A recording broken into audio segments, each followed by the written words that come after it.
Bonjour à tous, je suis le docteur Antonin Samuel. Je suis médecin psychiatre à l'hôpital général de Yaoundé. Alors aujourd'hui, on m'a demandé de vous parler du suicide. Alors c'est quoi exactement le suicide? Le suicide, ça va être un acte délibéré et planifié de se donner la mort. Alors, comment est-ce qu'on arrive au suicide? Et il y a plusieurs causes. Vous avez des causes qui sont biologiques. Dans les causes biologiques, vous aurez, je vais mettre biologique et psychiatrique en même temps.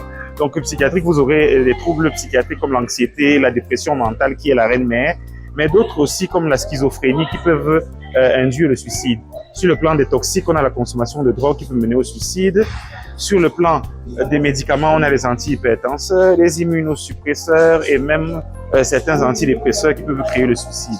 Sur le plan organique, on peut avoir des cancers ou d'autres maladies qui, par leur mécanisme de destruction au niveau du cerveau ou alors à cause des douleurs et du mal-être qu'elles entraînent, peuvent créer de l'anxiété, de la dépression et puis mener au suicide. On va parler maintenant de la crise suicidaire. Ça va être toute la période qui va partir des idées suicidaires à la planification du suicide jusqu'au suicide réussi ou même la tentative de suicide. Comment ça se passe? Quand une personne veut se suicider parce qu'elle a développé un trouble dépressif, elle va commencer d'abord par des idées suicidaires. Ça va être des idées qui vont revenir en boucle dans la tête de la personne. J'ai envie de mourir, je me sens mal, je me sens laide, je me sens pas utile, je suis un fardeau pour tout le monde. Ça va d'abord commencer par cela. Ensuite, il y aura la planification, le fantasme du suicide. Quelle est la technique que je vais utiliser? Quel jour, quelle période? Et là, maintenant, la personne planifie aussi. Elle regarde qui sera là à la maison quand elle va commettre l'acte, qui ne sera pas là. Quels sont les allées et venues des personnes et où est-ce que je peux le faire sans qu'on ne vienne m'aider? Alors, une fois que ça a été fantasmé, on passe maintenant au passage à l'acte qui va être en fonction de la méthode, l'acte de se mettre à mort. Et ensuite, on peut avoir un suicide réussi ou un suicide qui échoue par chance pour certaines personnes. Donc, il faut faire preuve de compassion et comprendre que le suicide, c'est un mécanisme qui s'installe sur plusieurs mois et qui est une porte de sortie à la personne qui souffre et qui a l'impression qu'elle n'a plus rien et qu'elle ne peut plus avoir de l'aide à aucun niveau. Comment est-ce qu'on prend en charge le suicide? Il y a la prise en charge primaire, la secondaire et la tertiaire.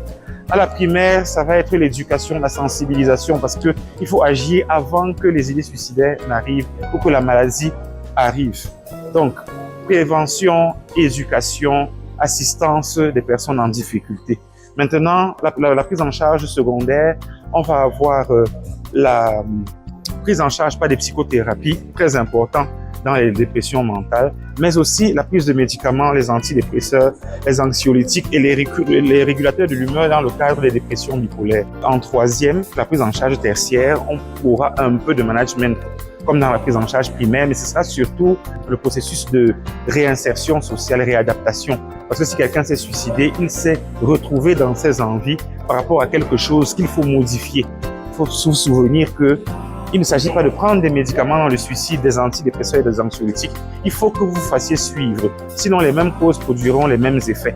C'est pas comme dans le paludisme où c'est un parasite qui va venir vous déranger, mais ce sera votre comportement, la manière dont vous abordez les choses, la manière dont vous réfléchissez, vos mécanismes de défense, qui, s'ils ne sont pas efficaces, vont vous mener à des troubles pouvant entraîner le suicide. Merci.